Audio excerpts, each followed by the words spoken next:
Sabe quando uma coisa que a gente já conhece de repente se mostra útil para algo totalmente diferente? É mais ou menos isso que a gente vai ver hoje. Vamos mergulhar na história de um remédio que, olha, tá tendo um segundo ato bem inesperado. Muito bem, então a grande questão é essa, né? Como é que pode um remédio feito para tratar a dependência química de repente ajudar o nosso sistema imunológico? E o segredo está na dose, uma dose minúscula. Parece até contraditório, mas pelo visto a chave de tudo está na reação do nosso corpo. E aqui a gente vê bem essa diferença gritante. Olha só, de um lado, a naltrexona normal com uma dose de 50 mg para tratar dependência. Do outro, a naltrexona em baixa dose, a famosa LDN, tipo uns 4,5 mg. É uma fraçãozinha. E o objetivo totalmente outro: mexer com o nosso sistema de defesa. É a mesma molécula, mas, nossa, a dose e o uso mudam completamente o jogo. Bom, para a gente entender essa história toda, nosso roteiro vai ser o seguinte. Primeiro a gente vai ver como tudo começou. Esse tal segundo ato. Depois a gente foca na descoberta do médico que sacou isso.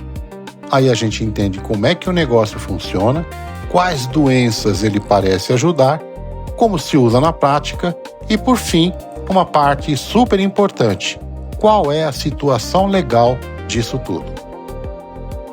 Então vamos lá. Começando pela primeira parte, um inesperado segundo ato. A gente vai voltar um pouquinho no tempo para ver de onde essa história saiu. Tudo começa lá em 1984. A naltrexona na dose padrão de 50 mg é aprovada pela FDA. Normal, né? Só que aí, um ano depois, em 85, é que acontece o pulo do gato. Um médico, o Dr. Bernard Bihari, percebeu que uma dose bem pequenininha desse mesmo remédio tinha um efeito surpreendente no sistema imunológico. E a coisa foi andando. Quando chegou nos anos 90, ele já estava falando de resultados positivos para câncer e doenças autoimunes. Imagine só! Vamos então focar em como essa sacada aconteceu. Entra aqui a nossa segunda parte, a descoberta do médico. Bom, o cara por trás disso tudo é o Dr. Bernard Bihari. Pensa bem, lá em 1985, tratando pacientes com HIV em Nova York, ele notou uma coisa curiosa. Os pacientes que tomavam uma dose bem pequena de naltrexona na hora de dormir pareciam ter uma resposta imune melhor. Foi essa observação que acendeu a faísca para tudo o que veio depois. Para a gente entender a lógica do Dr. Bihari, a gente precisa falar de duas coisinhas: endorfinas e encefalinas. Elas são tipo os opioides que o nosso próprio corpo produz. A gente conhece elas mais por darem aquela sensação de bem-estar, né? Tipo um analgésico natural. Mas o lance é que o papel delas vai muito além disso. Elas são peças-chave na regulagem do nosso sistema de defesa. Muito bem, então agora a gente já conhece os atores principais dessa história, a naltrexona e as nossas endorfinas. Então, bora para o próximo capítulo? Como é que isso tudo funciona? Como é que bloquear uma coisa por um tempinho pode, no final das contas, fortalecer o sistema imunológico? A teoria toda é baseada no que chamam de efeito rebote. Funciona assim, em 4 passos simples. Primeiro, a pessoa toma LDN antes de dormir.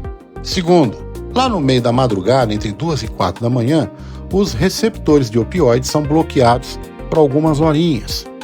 Terceiro, o corpo sente esse bloqueio e pensa: opa, tá faltando endorfina aqui. E aí ele reage produzindo mais endorfinas. E o quarto passo, o resultado final, é que depois que o nosso bloqueio passa, o corpo fica com mais endorfina circulando e isso, em tese, deixaria o sistema imune mais forte e mais equilibrado. Faz sentido, né? E olha que interessante, isso não é só uma ideia maluca, não.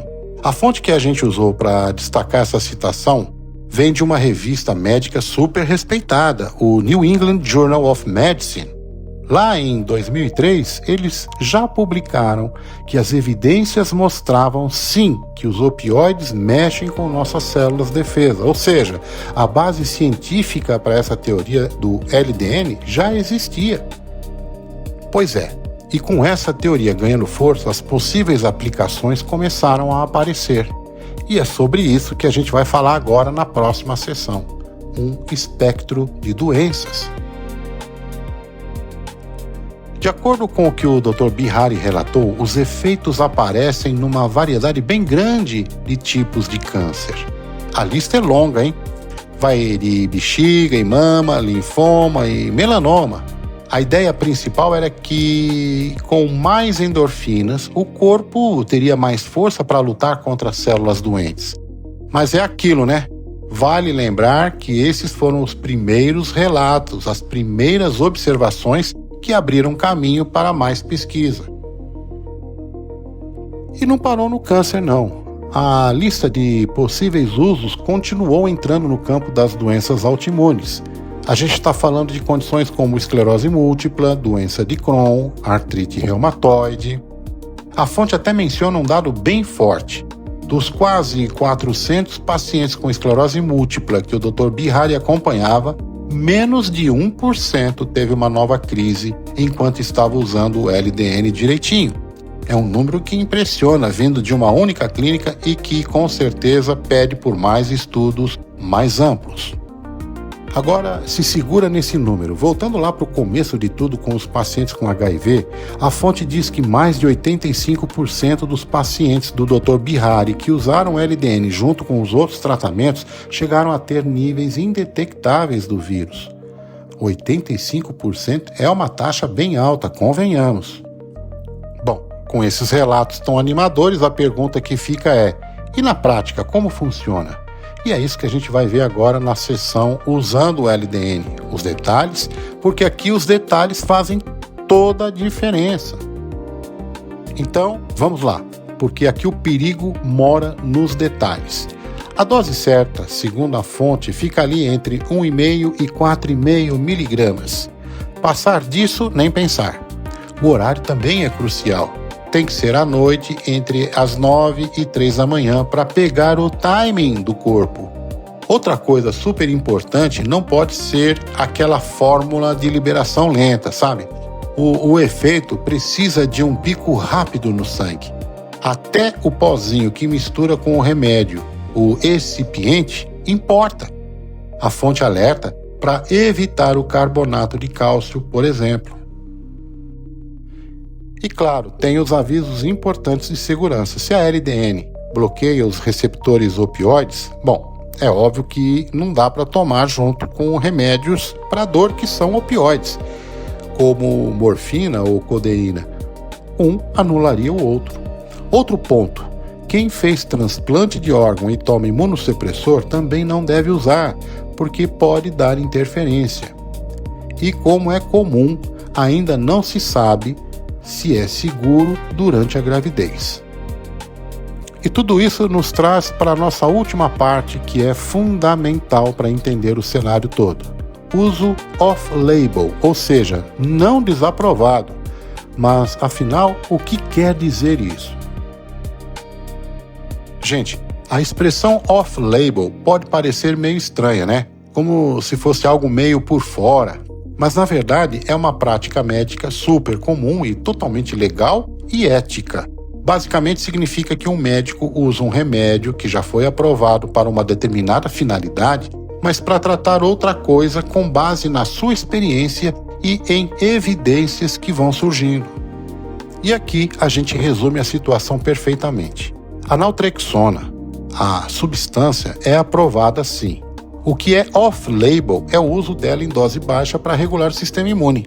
Não é que esse uso seja proibido ou reprovado, é que ele só não passou ainda por todo aquele processo que é super longo e caro de aprovação oficial para essas novas indicações. E a gente termina com essa pergunta no ar. Será que a história da LDN é uma revolução médica acontecendo quietinha? Ou é uma promessa que ainda precisa de muito mais estudo para ser confirmada? Seja qual for a resposta, uma coisa é certa. A jornada desse remédio mostra que às vezes as grandes novidades podem estar escondidas bem na nossa frente em remédios que a gente já conhece. É no mínimo algo para a gente pensar, não é?